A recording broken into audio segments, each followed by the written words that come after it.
Durante a campanha, o presidente Lula foi conversar com alguns empresários, se não me engano foi na Fiesp em São Paulo, ou era na Fiert, enfim, alguns empresários, e aí propuseram para ele uma pergunta sobre China.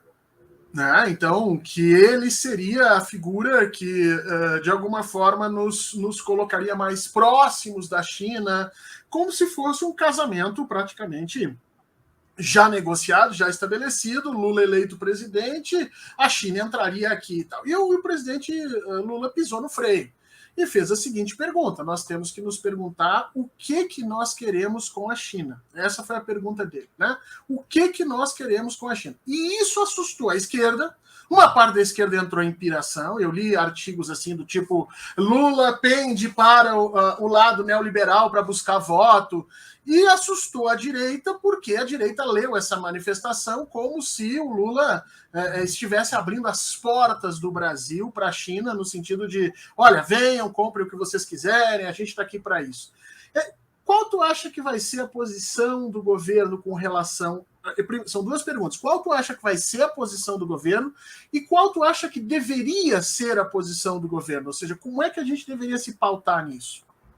Me sinto muito confortável de falar sobre o assunto, Horta, porque nas últimas semanas no Twitter eu fiz uma série de fios sobre as relações entre Brasil e China, e o último fio era justamente uma espécie de estratégia que o Brasil poderia ou deveria ter para a China, justamente no sentido de alavancar o nosso desenvolvimento nacional. Então, vamos por partes. Acho que a resposta do Lula foi correta. O Brasil precisa ter uma estratégia de relação com a China, que é o nosso principal parceiro comercial, e que não pode se resumir a exportar basicamente 3 produtos que eu já citei, que é soja, minério de ferro e petróleo. O Brasil é muito grande para aceitar esse papel.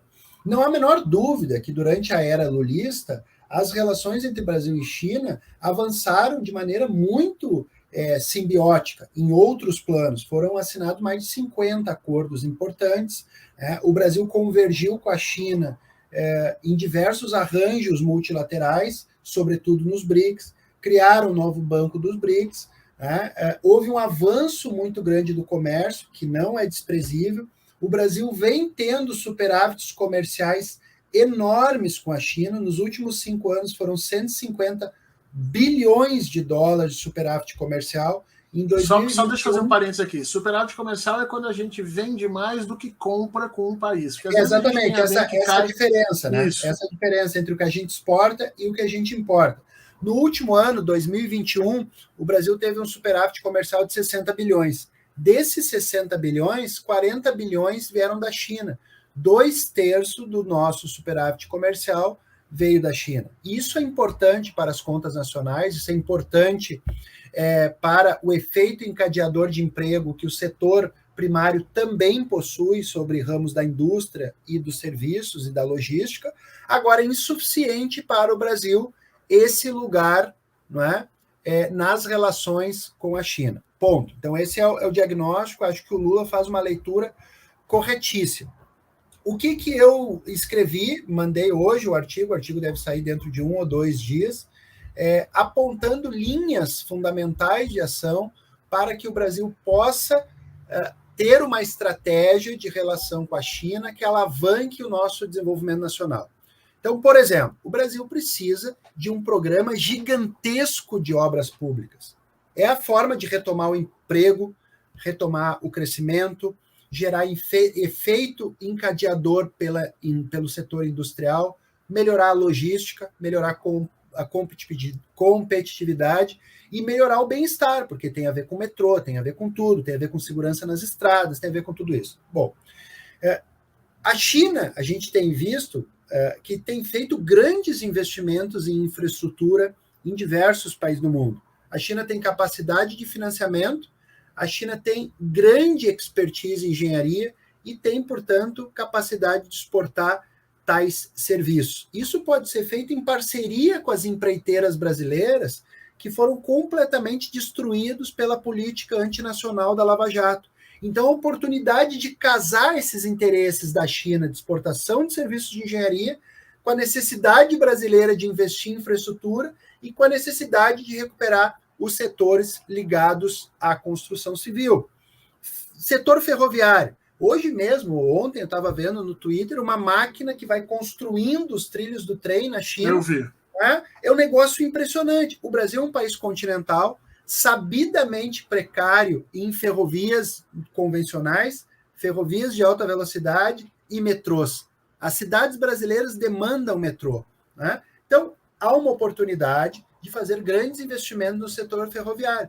Como tem que ser feito isso aí? Tem que internalizar a capacidade produtiva no Brasil, fazer com que os investimentos ocorram com transferência tecnológica, que nem a China fez.